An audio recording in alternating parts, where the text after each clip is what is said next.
장성한 신앙의 단계에 대해서 우리가 세 번째 걸쳐서 오늘 말씀을 듣게 됩니다.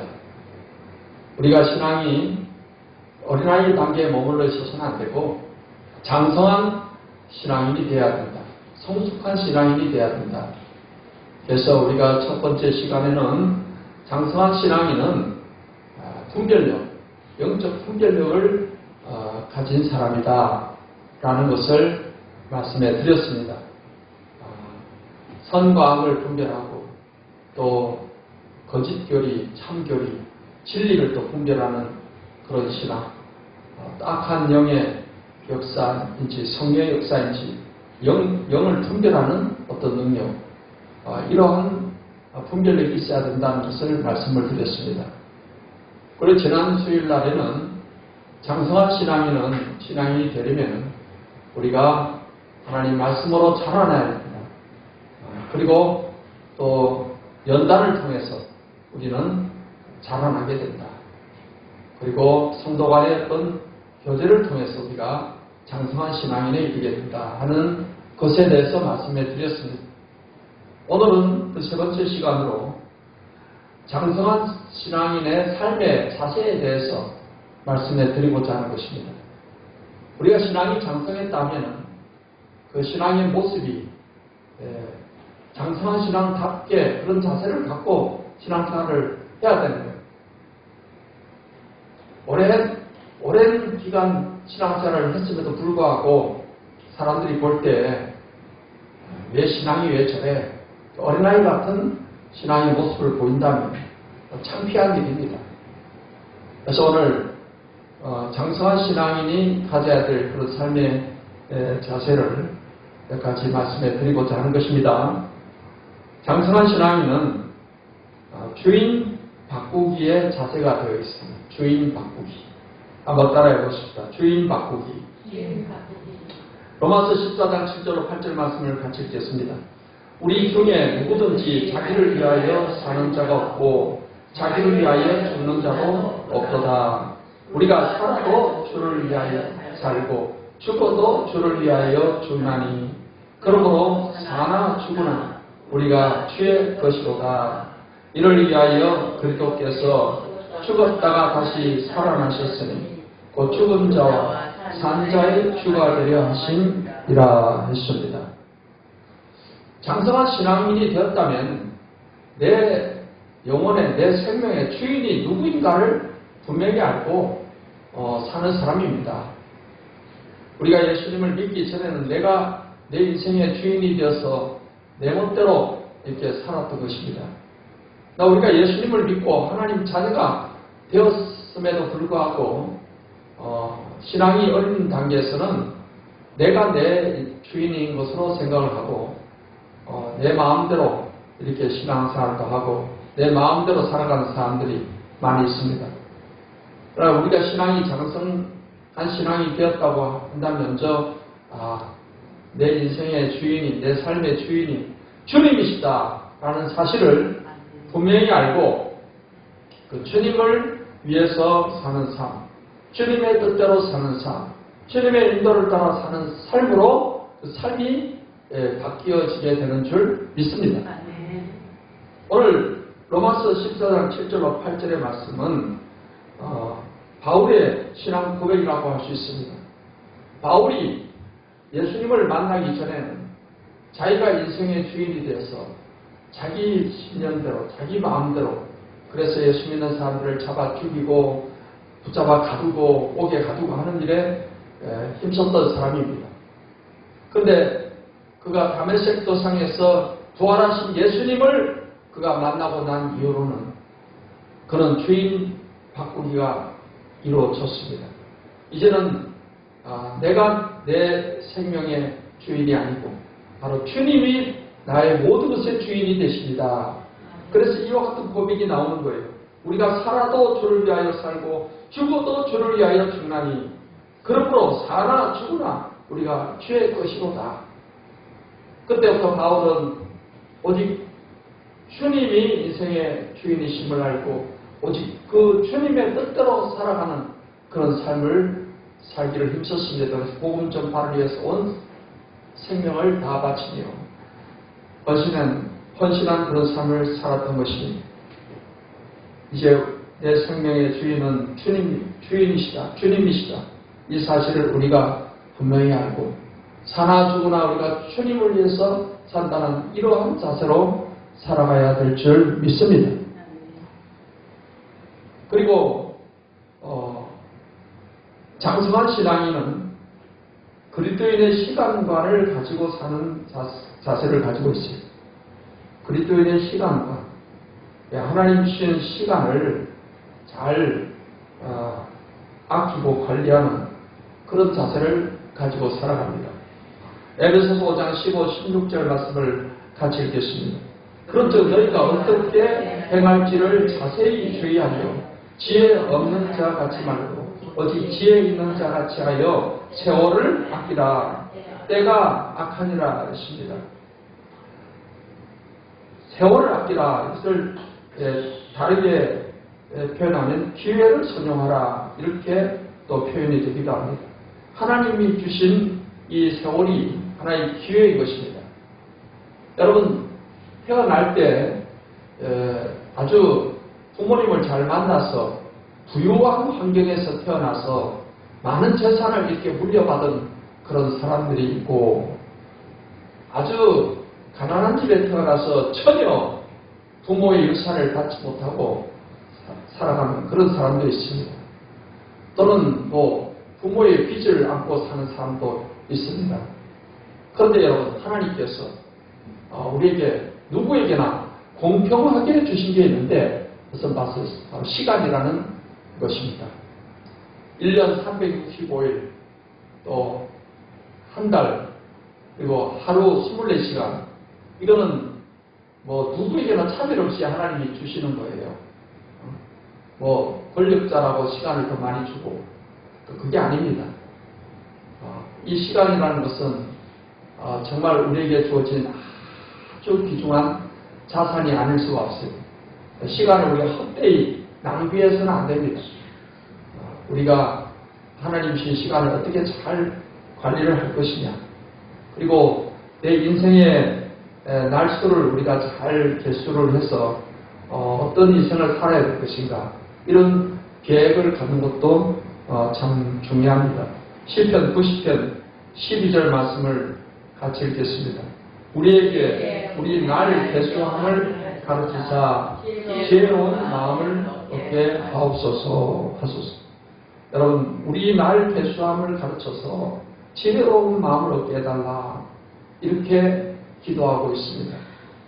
내 인생의 날에 대해서 우리가 잘 개수해서 내가 얼마 정도나 살 것인가, 그러면 내가 어떤 계획을 가지고 내 인생을 어떻게 마무리할 것인가, 이런 어떤 계획을 갖는 것이 중요합니다. 그런데 지금 시대 사람들은 우리 부모님 세대와는 좀 여기에 대해서 생각을 잘해야 될 것이 있습니다. 그것이 뭐냐면은 우리 부모님 세대는 평균 수명이 지금보다 훨씬 낮아서 60 살면은 이제 오래 살았다, 이렇게 생각을 하던 시대예요.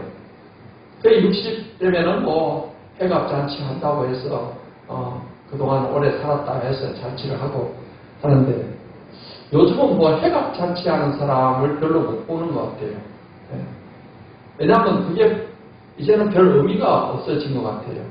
어떤 분이 유튜브에서 아주 훌륭한 연사가 강의를 하는데, 지금 우리 시대에 사는 사람들은 자기 나이를 지금의 나이에서 20년을 빼는 것이 정상 나이라고 그렇게 이야기를 하더라고요. 그렇게 생각을 해야지 자기 미래에 대해서 제대로 대비를 할 수 있다, 이렇게 강의를 하더라고요. 왜냐하면은 우리 위의 세대보다도 지금 세대는 모든 이제 영양이 발전하고 또 좋은 그런 식품, 또 영양제, 또 의술, 이런 것들이 많이 발전을 해서 사람들의 평균 수명이 적어도 한 20, 30년 이렇게 늘어나게 된다는 거예요. 그렇기 때문에 우리 부모님 세대처럼 생각을 했다가는 우리 미래에 대해서 아무런 별 준비도 없이 그냥 이렇게 허망하게 세월을 보낼 수가 있다는 것이죠. 그렇기 때문에 지금 자기 나이에서 20년을 빼고 생각하라는 거예요. 그러면 여러분 지금 60대를 살아가는 분은 나는 40대다 생각을 하셔야 돼요. 40대다. 지금 만약에 여러분이 40대라고 하면은 어떤 인생을 살아보고 싶은 거예요? 40대만 돼도 하고 싶은 건 다 할 수 있어요. 뭐 학문에 대해서도 더 배우고 싶은 거 더 배울 수도 있고, 뭐 심지어는 외국 뭐 유학도 가겠다면 갈 수도 있고. 그런데 생각이 나는 이제 60대고 이제는 뭐 살 만큼 살았고 이렇게 되면은 정말 여러분이 나중에 굉장히 후회하는 그런 날들이 생길 수가 있다라는 거예요. 우리가 미래를 위해서 준비하는 만큼 우리 미래는 우리가 누릴 수가 있는 것입니다. 그래서 우리에게 우리날 개수함을 가르쳐서 지혜로운 마음을 얻게 하소서. 지금 이 시대를 살아가는 우리에게는 특별히 이 말씀이 마음에 와 닿는 거예요. 나는 이제 살 만큼 살았다 이렇게 생각하면 끝나는 거예요. 여러분 더 이상 미래는 없습니다. 그러나 내가 우리 부모님 세대보다도 훨씬 20, 30년은 더 살 수 있다 이렇게 생각을 하시고 그 세월들을 내가 어떻게 참 값지게 보낼 것인가. 특별히 우리 예수 믿는 사람들은 정말 먹고 사는 것만 이제 준비가 된다면 남은 시간에는 그 귀한 시간들을 하나님 일을 열심히 하고 사는 것이 가장 인생을 멋지게 사는 것인 줄 믿습니다. 정말 우리가 열심히 성경 공부도 하고 열심히 기도해서 또 더 하나님의 능력을 믿고 그래서 나를 통해서 많은 사람들을 구원해야 되겠다. 이러한 어떤 꿈을 우리가 가지고서 내 인생의 날들을 계획을 해야 될 줄 믿습니다. 그리고 이제 우리의 시간을 항상 배분할 때 우리가 시간의 우선순위라는 것을 생각을 해야 돼요. 예수님이 뭐라고 하셨습니까? 너희는 먼저 그의 나라와 그의 의를 구하라. 그리하면 이 모든 것을 너희에게 더하시리라 했지 않습니까? 그래서 항상 우선순위라는 게 있어요. 시간의 우선순위. 그래서 하나님을 예배하고 하나님께 기도하고 하나님을 섬기는 여기에 먼저 우리가 중요성을 두고 우선순위를 두고 가야 된다는 것이죠.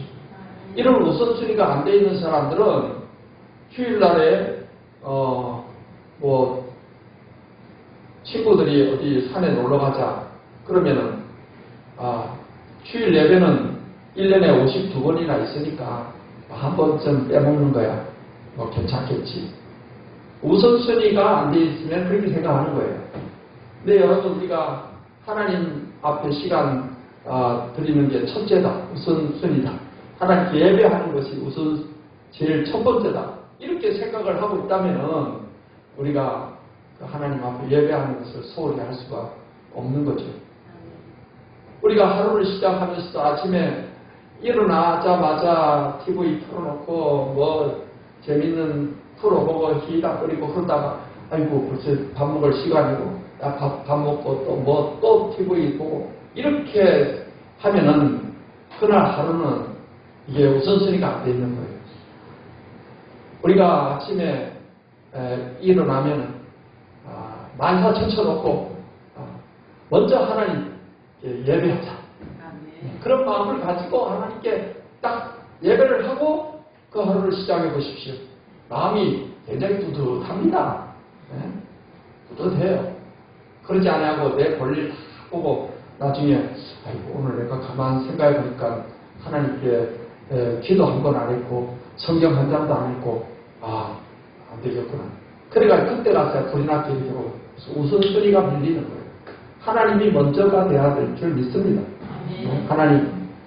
그래서 여러분들께서 그 아침에 잘 활용하시는 분들은 잘 하시는 줄 아는데 하나님 앞에 또 우리 새벽 예배 영상을 틀어놓고 하면은 뭐 어렵지 않잖아요. 그냥 따라 부르고 성경 같이 읽고 말씀 듣고 그리고 하나님 앞에 기도하고 그리고 하루를 시작하면 그날 하루는 정말 복된 하루가 될 줄 믿습니다. 이런 시간의 우선순위 그래서 항상 우리가 하나님 먼저 이렇게 순서를 정하고서 시간을 잘 활용하고 하루를 계획을 할 때도 우리가 짜임새 있게 하나님 일 하는 것도 다 계획을 하고 전도하는 거, 기도하는 거 이런 거 다 계획을 해서 잘 아껴서 돈을 아끼는 것뿐만 아니라 시간을 잘 아낄 수 있어야 됩니다. 그렇게 아껴서 시간 관리를 잘 하는 사람이 장성한 신앙인의 자세인 것입니다. 이런 시간 관리도 잘 하게 되시기를 바랍니다. 그리고 이제 장성한 신앙인은 그리스도인의 재물관을 갖고 사는 사람이에요. 이 재물관이 바른 그런 재물관을 가지고 살아야 됩니다. 재물에 대해서 하나님 예수님께서 어떤 말씀을 하셨습니까? 마태복음 6장 24절을 같이 읽겠습니다.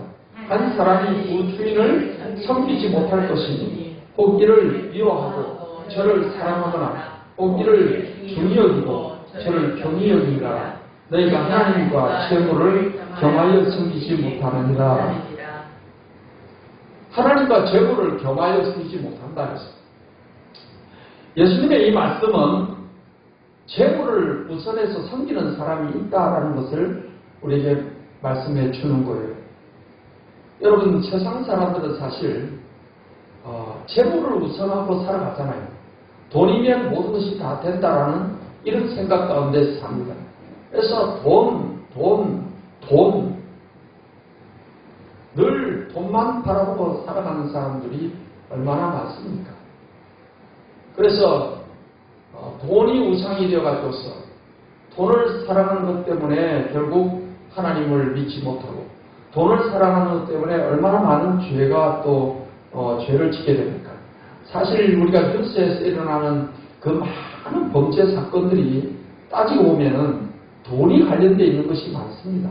뭐 애정이 관련된 것도 많이 있지만 돈 문제로 인해서 뭐 부모 자식 간에도 죽이고 형제 간에도 뭐 살인하고 그런 일들이 일어나고 있는 겁니다.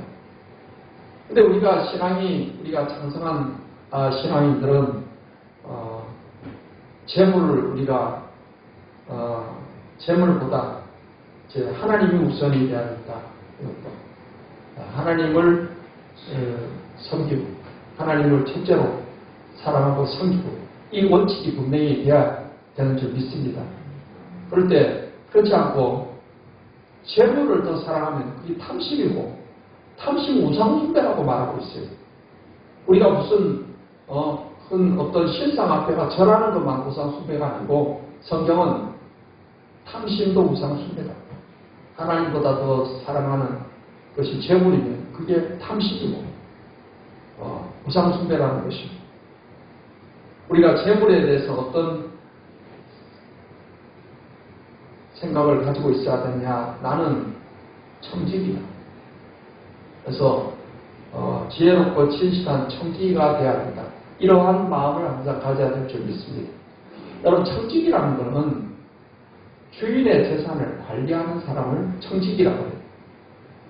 뭐 주인의 재산이 많으면 많은 대로 적으면 적은 대로 그 청지기가 관리하는 그 돈도 이렇게 뭐 많을 수도 있고 적을 수도 있겠죠. 여러분 이 세상의 모든 부요가 다 누구의 것입니까? 하나님의 것이죠. 금과 은과 금이 다 하나님의 것이고 세상을 만드신 분이 하나님이십니다. 하나님이 모든 것의 주인이십니다. 하나님께서는 그 하나님의 부요를 사람들한테 맡겨주는 거예요. 여러분 죽을 때 자기 재산이라고 해서 가지고 가는 사람 봤습니까? 저는 정말 수많은 장례식을 제가 치르면서 입관할 때 이렇게 입는 옷이 있잖아요. 입관할 때 입는 옷을 자세히 보듯 어떤 장례식에도 주머니 있는 그런 수의는 없어요. 아무리 비싼 수의도 주머니가 없어요. 왜냐하면 죽는 사람이 뭘 가지고 가겠습니까? 아무것도 못 가지고 가죠. 이재용 같은 그런 엄청난 재벌 갖고 죽을 때는 뭐 돈 한 푼 못 가져가죠. 모든 거 다 빈손으로 왔다가 빈손으로 가는 것입니다. 이 땅에 사는 동안에만 하나님이 맡겨주신 거예요. 근데 그것을 우리는 내 것이라고 이렇게 생각을 하고 그 욕심 가운데 살다 보니까 하나님 뜻대로 재물을 잘 관리하지 못하는 것입니다. 하나님께서는 우리에게 재물을 맡겨주시고 우리가 잘 관리하면 충성된 착한 종이라고 보시고 더 많은 재산을 또 맡겨주시는 거예요. 하나님이 우리에게 재물을 맡겨주셔야 우리가 이 땅에서도 많은 것을 관리할 수가 있죠. 재물이라는 것이, 돈이라는 것이 뭐 돌고 돈다 해서 돈이라고도 하는데 이 사람 주머니 있다가 또 저 사람 주머니 있다가 요즘은 뭐 돈을 실제 실물로 잘 보지 못하고 다 숫자로만 왔다 갔다 한다고 다 숫자로만 뭐 핸드폰에서 거기 돈이 막 1억이 찍혀서도 공이 몇 개냐 하나 그래서 다섯 이렇게 숫자만 세는 거지 실제 1억이라는 돈을 여러분 현금으로 만집니까? 그냥 숫자만 왔다 갔다 왔다 갔다 그런 식인데 우리가 하나님께서 주시는 재물 이것은 하나님께서 나를 지혜롭고 또 충성된 청지기로 인정해서 이것을 맡기셨다. 이 사실을 잊지 말아야 됩니다. 그래서 올바른 재물과 올바른 청지기적 자세를 가지고 살아가면 하나님께서는 재물도 우리에게 많이 맡겨주시는 겁니다. 모든 것이 하나님의 것이고 그것을 우리에게 맡기시는데 하나님의 것을 재물의 주인은 하나님의 것이다. 그런 마음을 그거를 우리가 무엇으로 표현합니까? 우선 11조를 하나님께 드리는 것으로 하나님 이 모든 재물의 주인이 하나님이십니다. 하나님께서 10분의 1은 하나님의 것이다 하는데 10분의 1만 하나님의 것이가 아니고 사실은 이 모든 부요가 다 하나님의 것이죠. 근데 우리한테 맡겨주시고 우리가 정말 참 청지기적 자세를 가지고 있다면 하나님 말씀에 순종해서 10분의 1 하나님께 예물로 이렇게 하는 것은 이제 당연한 것이죠. 장성한 신앙이라고 하면서 그게 안 되고 있다면 아직 어린아이 단계인 거예요. 그래서 우리가 어떤 직분자를 세울 때 기본적으로 11조 생활이 되는지 이것을 확인하는 이유가 그겁니다. 11조를 못 드린다는 것은 아직까지 하나님보다 재물을 더 사랑하는 그런 마음을 가지고 있다. 이렇게 볼 수밖에 없는 것이죠. 모든 이 부요가 하나님이 주신 것이라면 우리가 하나님 말씀에 순종해서 예수님께서도 11조에 대해서 말씀을 하셨고 하니까 당연히 우리가 기쁜 마음으로 우리가 순종을 해야 되는 줄 압니다. 그리고 이제 하나님께서 맡겨주신 이 재물을 우리가 어떻게 잘 관리를 해서 관리를 잘해서 이것을 많이 남기는 그런 성기가 되어야 된다 하는 것입니다. 예수님께서 이런 말씀하셨어요. 어떤 주인이 먼 타국으로 갈 때 종들을 불러가지고 있어요. 어떤 종에게는 5달란트, 어떤 종에게는 2달란트, 어떤 종에게는 1달란트씩 이렇게 맡기고 갔다고 했어요. 그 달란트라는 것은 당시에 금이나 은의 이 단위를 달란트로 했어요. 달란트. 그래서 한 달란트가 해도 굉장히 큰 돈이 되는 건데 그걸 5달란트, 2달란트, 1달란트 맡기고 갔는데 주인이 와서 이제 결산을 하는데 5달란트와 2달란트 받은 사람은 그걸 가지고 바로 가서 열심히 장사를 해가지고서 배로 남겼어요. 배로. 그래서 주인한테 와서 떳떳하게 갑절을 남긴 것을 내놓았어요. 그때 주인이 착하고 충성된 종아 네가 살아있다. 내가 적은 일에 충성했으니 내가 많은 것으로 너에게 맡기리라. 내 주인의 즐거움에 참여하라. 그런데 한 달란트 받은 사람은 주인을 굉장히 엄한 사람으로 알았어요. 해치지 않은 데서 모으고 그런 분으로 알았어요. 그래서 이거 잘못 내가 관리해서 이거 이러면 어떡할까? 그런 어떤 생각을 가지고 본전만이라도 지켜야지. 그래가지고 그걸 땅속에 그냥 묻어두고 있다가 주인이 왔을 때 한 달란트만 딱 다시 땅을 파가지고 꺼내가지고 주인한테 가지고 왔던 거예요. 그때 주인이 뭐라고 그랬습니까? 이 약하고 게으른 종아, 차라리 그것을 이자를 주는데 맡겨서 이자라도 이렇게 가져왔어야지. 이 악하고 게으른 종을 밖에 내어 쫓아라. 밖에서 일을 갈기 있을 가야지. 여러분, 이제 하나님께서 우리한테 맡긴 것들, 이건 지금 꼭 이 재물에 관해서만이 아닙니다. 재물, 우리에게 은사, 또 여러 가지 이 땅에서 누리는 건 다 하나님이 주신 거예요. 이것을 하나님이 우리한테 맡겨주신 것은 참 지혜로운 종이 돼서 잘 관리해서 활용을 잘 하라는 거예요. 하나님 나라에서 많이 남겨라는 것입니다. 그래서 주인이 왔을 때 정말 칭찬받는 그런 종이 되어야 될 줄 믿습니다. 그러한 청지기적인 재물관을 가지고서 살아가는 저와 여러분이 되시기를 축복합니다. 장성한 신앙인은 믿음으로 행하는 삶을 살아가는 것입니다.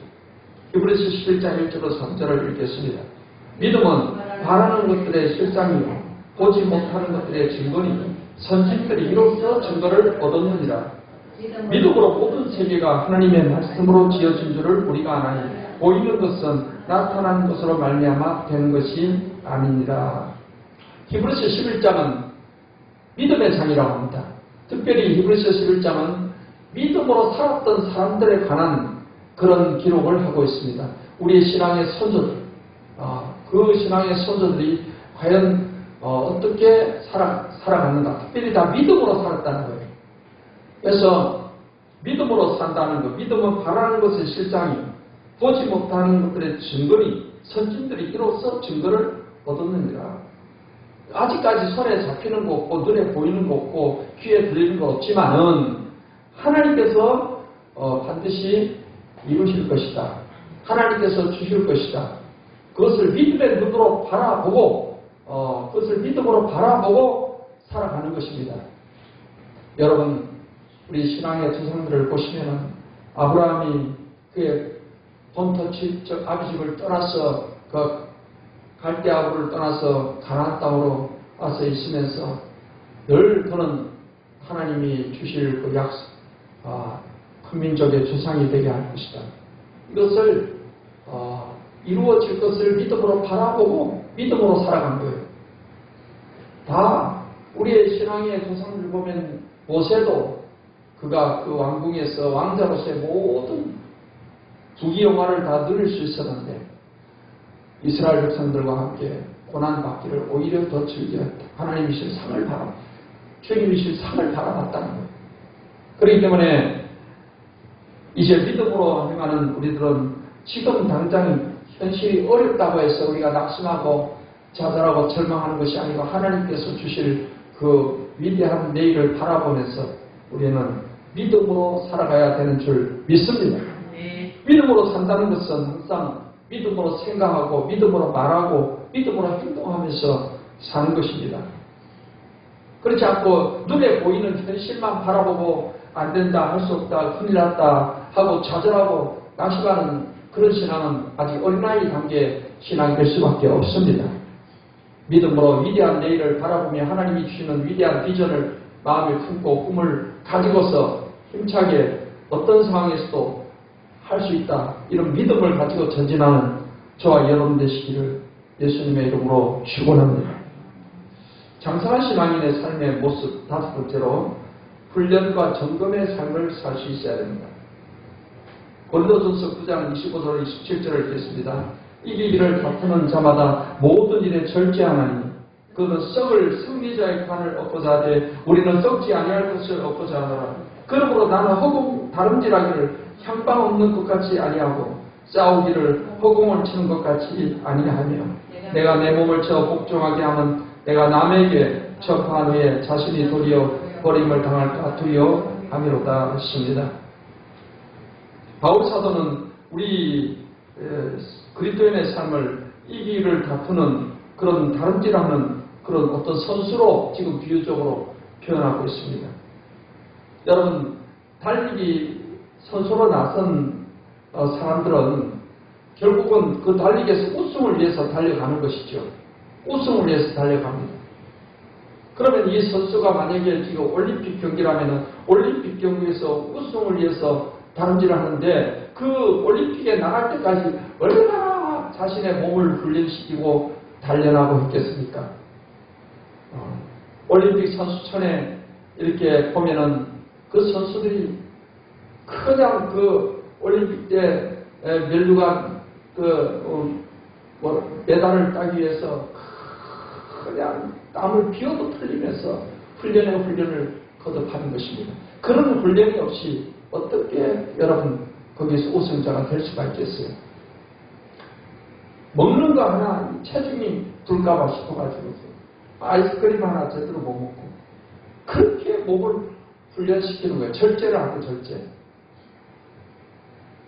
왜냐하면은 그렇게 해서 시합에 나가는데 자신은 그냥 저 상을 타지 못하고 메달을 따지 못하고 이렇게 실격당할까봐 여기서 버림을 당할까 두려워한다는 것은 결국 상을 받지 못하고 그냥 우승을 하지 못하는 이런 상태를 표현하는 것입니다. 우리는 신앙의 경주에서 우리가 열심히 잘 달려서 주님이 주실 멸류관과 그 상을 받기 위해서 우리는 달려가야 될 줄 믿습니다. 그러기 위해서는 여러분 세상에 이 썩어질 멸류관을 받기 위해서도 자기를 훈련하는데 먹는 것도 그렇고 또 몸도 막 열심히 단련을 하고 먹을 것도 적지 않고 그렇게 하는데 우리가 하나님 앞에 받는 멸관과 그 상은 세상에서 받는 거하고 비교도 할 수 없잖아요. 얼마나 엄청난 겁니까? 그렇기 때문에 우리는 마치 그 선수들이 자기 몸을 절제하고 훈련해서 상 받기 위해서 그렇게 열심히 자기를 복종시키고 훈련시키고 하는 것처럼 우리도 끊임없이 우리 자신을 말씀으로 훈련시키고 영적 훈련을 열심히 하고 신앙적 훈련을 열심히 해서 하나님 앞에 정말 갔을 때 상 받는 자리에 다 서게 되시기를 바랍니다. 그래서 이제 우리 장성한 신앙인이 가져야 될 삶의 자세를 오늘 5가지로 살펴봤는데 우리가 정말 내 인생의 내 영혼의 주인은 이제 내가 아니고 주님이시다. 이 주인 바꾸기가 확실히 우리가 되어서 항상 그 주님의 말씀에 따라서 순종하고 살아가는 삶이 되어야 될 것입니다. 또 우리에게 주어진 시간을 우리가 잘 아껴서 선용을 하고 시간을 지혜롭게 잘 관리할 수 있는 그런 자세를 가지고 살아가야 될 것입니다. 또 재물에 대해서도 모든 재물의 주인은 하나님이시고 우리에게 그것을 맡겨주셔서 우리가 정말 지혜롭고 충성된 청지기적 자세를 가지고서 하나님이 주신 재물을 잘 관리하며 살아야 된다는 그런 자세를 가지게 되면 하나님께서 더 많은 재물도 맡겨주셔야 될 것입니다.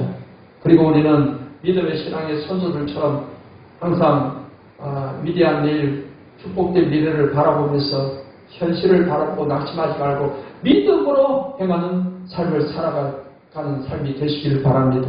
또 우리가 상받는 자리에 서기 위해서 이 신앙의 다른 길 경주에서 끊임없이 우리 자신을 훈련하고 절제하고 자신의 욕심을 복종을 시켜서 정말 하나님 앞에 상받는 그런 자리에 서는 그날을 바라보면서 여러분 끊임없이 훈련하는 그런 삶이 이루어지기를 바랍니다.